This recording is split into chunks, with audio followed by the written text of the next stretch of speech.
Hello friends and viewers, welcome to another episode of एकेस्टिक।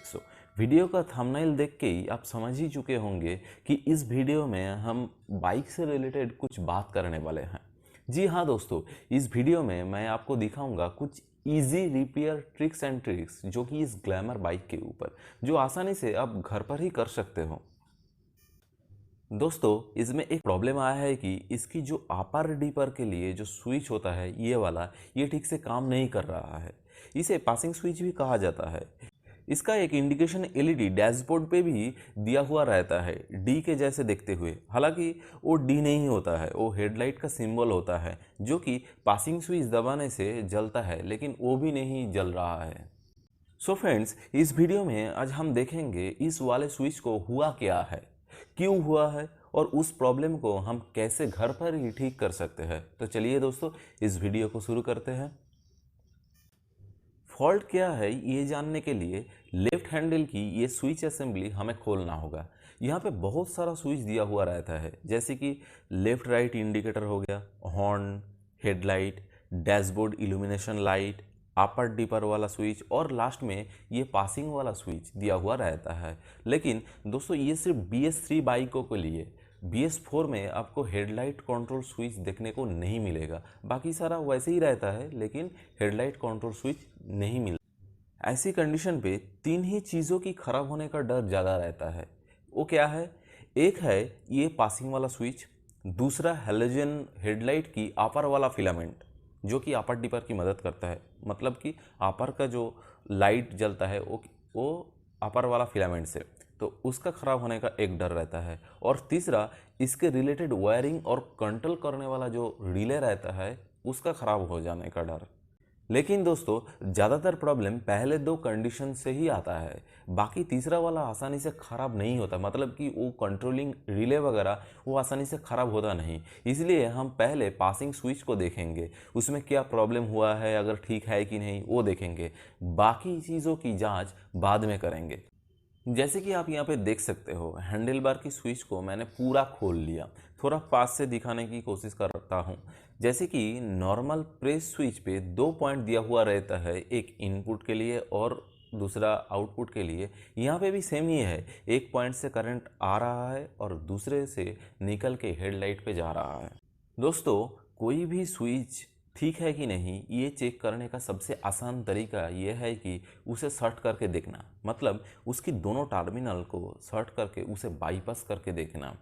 इस वाले switch पे भी हम एक बार सर्ट करके देखेंगे। मतलब कि इसका जो दो टर्मिनल दिया हुआ है उसे हम सर्ट करके देखेंगे। अगर बाकी का सर्किट ठीक है तो हेडलाइट जलेंगे, और कोई भी चीज़ ख़राब हुआ तो ये स्विच शॉर्ट करने पे भी वो नहीं जलेगा। मतलब कि जो पहले वाले जो कंडीशन था वो फिर से जलने की कंडीशन में नहीं आएगा। और उसके लिए स्विच को मैं यहाँ से निकल रहा हूँ। दोस्तों, स्विच को निकालने के वक्त थोड़ा सा सावधानी रखें ताकि कोई वायर वगैरह टूट फूट ना जाए। तो दोस्तों, ये जो दो पॉइंट दिया हुआ है इसे हम सर्ट करेंगे और देखेंगे क्या हो रहा है। जैसे कि आप यहाँ पे देख पा रहे हो, इसे सर्ट करने से वो पासिंग इंडिकेशन एलईडी भी जल रहा है डैशबोर्ड पे, और हेडलाइट भी जल रहा है। मतलब कि जो खराबी है इस बाइक में वो है इस स्विच पे, बाकी का सर्किट ठीक ही है। तो चलिए फटाफट इस स्विच को खोल के देखते हैं क्या खराबी आया है इसके अंदर। तो यहाँ पे आप देख पा रहे हो, लेफ्ट पे एक कॉपर का टर्मिनल दिया हुआ है।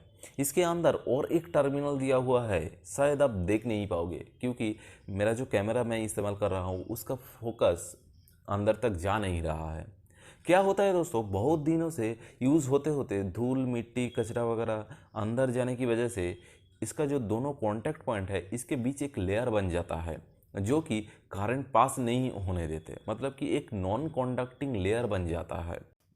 इसलिए स्विच प्रेस करने से भी वो लाइट या हॉर्न जिस चीज़ का भी स्विच हो वो ठीक से काम नहीं कर पाते।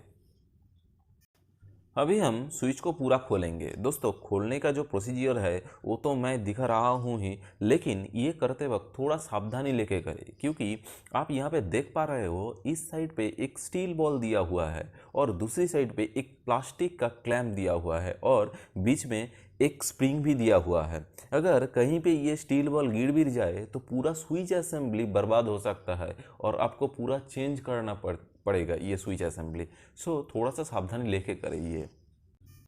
ये जो कॉन्टैक्ट टर्मिनल्स है, ये देख के ही आपको पता चल गया होगा कि धूल मिट्टी ने इसका काम खराब करके रखा है। मतलब कि कॉन्टैक्ट टर्मिनल के ऊपर एक नॉन कॉन्डक्टिंग लेयर बन गया है, इसलिए ये ठीक से करंट को पास नहीं कर पा रहा था। अभी हम इन दोनों टर्मिनलों को क्लीन करेंगे। क्लीन करते वक्त ऐसी चीज़ों की इस्तेमाल करें जो कि इस स्विच का और यहाँ पे जितने सारी वायर्स है उसका नुकसान ना करे।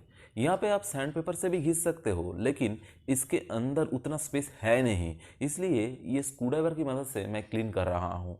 मेरा काम लगभग हो चुका है। अभी हम इसको वापस उसकी पोजीशन में लगा कर देखेंगे कि हमारा जो प्रॉब्लम था वो सॉल्व हुआ कि नहीं।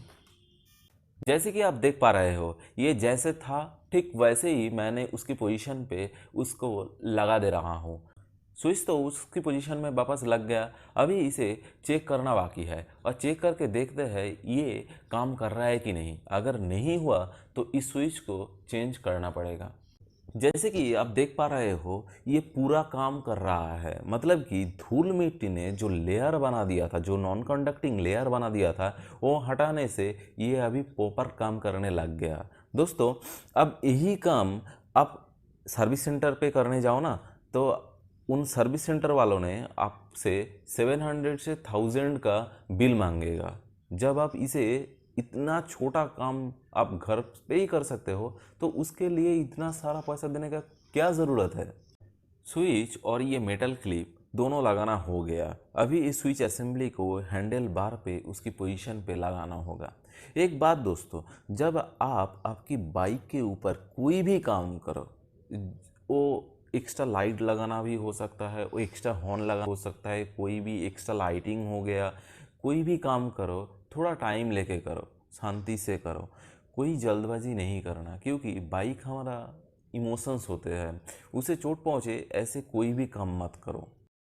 हैंडल बार स्विच असेंबली को दो बोल्ट होते हैं, एक इधर लगता है जो कि मैं अभी लगा रहा हूँ, आप देख पा रहे हो, और दूसरी उस तरफ लगते हैं।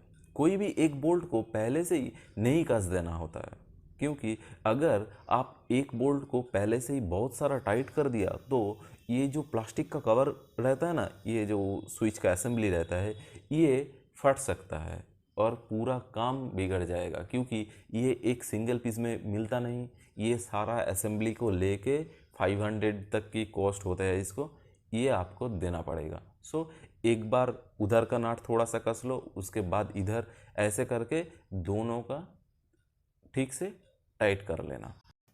जैसे कि आप देख सकते हो, स्विच बार को मैंने पूरा टाइट कर दिया, ये हिल भी नहीं रहा है, मतलब ये ठीक से लग गया। अभी हम करेंगे इसकी टेस्ट और देखेंगे इतने सारे जो स्विच दिया हुआ है ये ठीक से काम कर रहा है कि नहीं। और दोस्तों, फाइनली मेरा पासिंग स्विच ठीक हो गया, और ये पासिंग स्विच प्रेस करने से वो डैशबोर्ड पे जो इंडिकेशन एलईडी दिया हुआ रहता है वो जल भी रहा है। मतलब कि ये पूरा सर्किट ठीक हो गया, मतलब ये काम करने लग गया वापस उसकी पहले जैसे कंडीशन था वैसे ही। अगर इस वीडियो से आपने कुछ सीखा और अच्छा लगा तो ज़रूर बताना।